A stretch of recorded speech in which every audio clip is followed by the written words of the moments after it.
সোমবার new jersey স্টেটের Atlantic city ও এর আশেপাশের শহরগুলো তুষারঝড়ের কবলে পড়ে। এতে ব্যাহত হয় শহরগুলোর অধিবাসীদের মতো প্রবাসীদেরও স্বাভাবিক জীবনযাত্রা। তুষারঝড়ে বিপর্যস্ত হয় যোগাযোগ ব্যবস্থা, বাতিল করা হয় অনেক এয়ারলাইন্সের ফ্লাইট। স্টেটের গভর্নর ফিল মার্ফি তুষারঝড়কে সামনে রেখে জরুরি অবস্থা ঘোষণা করেছিলেন।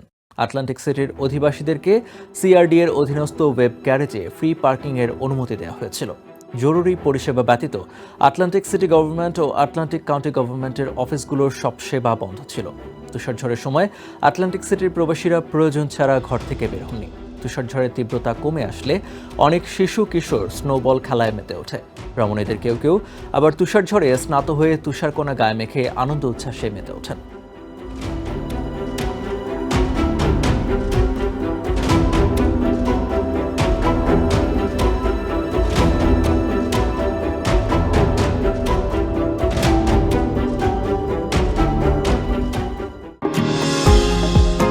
নিউ ইয়র্ক থেকে সম্প্রচারিত TVN 24 টেলিভিশন বিশ্বজুড়ে বাঙালির কণ্ঠস্বর।